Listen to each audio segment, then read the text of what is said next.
TDP polit bureau సమావేశం ముగిసింది. AP ముఖ్యమంత్రి పార్టీ అధినేత చంద్రబాబు అధ్యక్షతన జరిగిన ఈ సమావేశంలో జన్మభూమి 2ని త్వరలోనే ప్రారంభించాలని నిర్ణయించారు. నైపుణ్య గణనను దేశంలోనే తొలిసారిగా ఏపీలో చేపట్టాలనే అభిప్రాయానికి వచ్చారు. త్వరలో పార్టీ సభ్యత్వ నమోదు చేపట్టాలని నిర్ణయించారు. పార్టీ సభ్యత్వ రుసుముని 100 రూపాయలతో ప్రారంభించాలని నిర్ణయించారు. పేదరిక నిర్మూలనపై సమావేశంలో విస్తృత చర్చ జరిగింది. జిల్లా యూనిట్గా ఎస్సీ వర్గీకరణ చేపట్టాలని ఈ భేటీలో నిర్ణయించారు. త్వరలోనే మొదటి దశ నామినేటెడ్ పదవుల భర్తీ చేపట్టాలని నేతలు అభిప్రాయం వ్యక్తం చేశారు.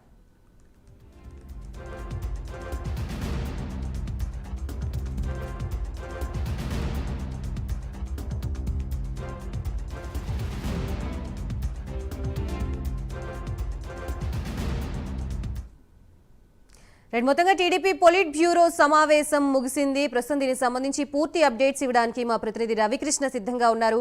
రవికృష్ణ, చెప్పండి, ప్రధానంగా ఈ సమావేశంలో ఏ అంశాలపై చర్చించారు?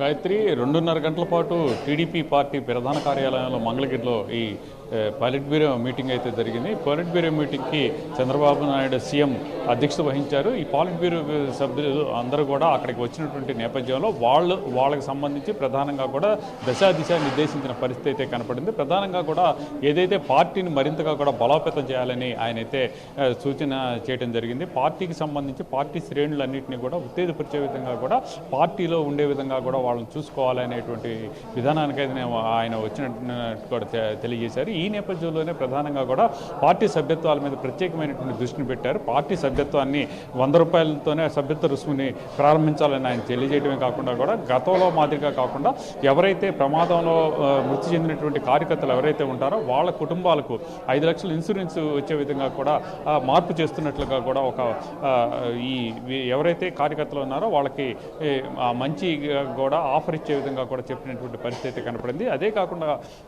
ప్రధానంగా ఈ పేదరికం ఏదైతే ఉందో పేదరికానికి సంబంధించి పేదరికాన్ని మాత్రం తగ్గించడమే లక్ష్యంగా కూడా ప్రభుత్వం పనిచేయాలి అని ఆయన అయితే మాత్రం పొలిట్ బ్యూరోలో సూచించిన పరిస్థితి కనపడింది. ప్రధానంగా కూడా P4 ఏదైతే ఆయన ప్లానింగ్ ప్రకారంగా కూడా పేదరికాన్ని తగ్గించాలి. అదే పబ్లిక్, అదేవిధంగా ప్రైవేటు, అలాగే మిగతా సెక్షన్స్ సంబంధించి అందరినీతో కూడుకొని ఈ విధంగా కూడా పేదరికాన్ని తగ్గించేందుకు ముందుకు పోవాలని ఆయనైతే సూచించడం జరిగింది.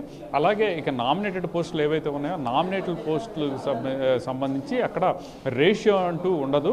ఎవరైతే ఏ పార్టీలో ఉన్నప్పటికీ కూటమిలో ఉన్నటువంటి 3 పార్టీలకు సంబంధించిన నేతలు ఎవరైతే యాక్టివ్గా ఉండి ప్రజలకు మరింతగా కూడా చేరువవుతున్నటువంటి పరిస్థితి ఉంటుందో వాళ్ళకి కావాల్సిన విధంగా కూడా నామినేటెడ్ పోస్టులు ఇస్తామని చెప్పి ఆయన అయితే తెలియజేశారు. ఇదే విధంగా కూడా ప్రధానంగా పార్టీని మరింత బలోపేతం చేయాలి. బలోపేతం చేయడంతో పాటుగా కూడా ఇక్కడ పార్టీకి సంబంధించి కూటమికి సంబంధించినటువంటి ఎవరైతే అభ్యర్థులు ఉన్నారో వాళ్ళని కూడా కలుపుకొని పోవాలి అని ఆయన అయితే తెలియజేసిన పరిస్థితి కనపడింది.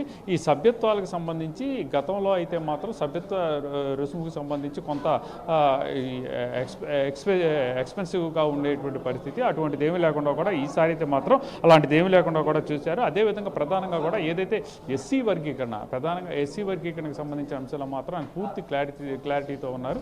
సెన్సెక్స్కి సంబంధించి ఈ జనాభా ప్రాతిపదికన వాళ్ళకి సంబంధించి ఏదైతే ఈ రిజర్వేషన్ ఎస్సీ వర్గీకరణ చేయాల్సినటువంటి పరిస్థితులు ఉన్నాయో దాంట్లో మాత్రం జిల్లాని ఒక యూనిట్గా తీసుకొని దాని ప్రకారమే అక్కడ ఈ ఎస్సీ వర్గీకరణ చేస్తామని అయితే మాత్రం ఆయన ఫీల్ ఇవ్వటం మాత్రం ప్రధానంగా కూడా తెలుస్తుంది. ఇక ఎక్కడికక్కడ కూడా ఆయన పార్టీకి సంబంధించి వైసీపీ పార్టీకి సంబంధించి గత 5 ఏళ్ల పాలనలో కూడా విధ్వంసం జరిగింది. ఈ విధ్వంసానికి సంబంధించి అవశేషాలు ఇంకా కూడా రాష్ట్రంలో ఉన్నటువంటి పరిస్థితి అయితే ఉంది.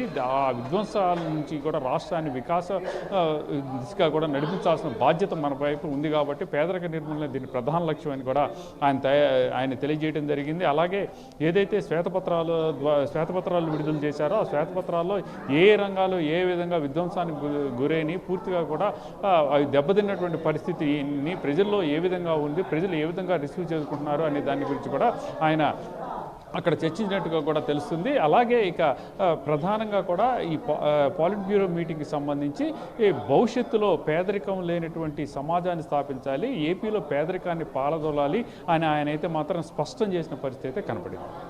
Right, thank you రఘుకృష్ణ.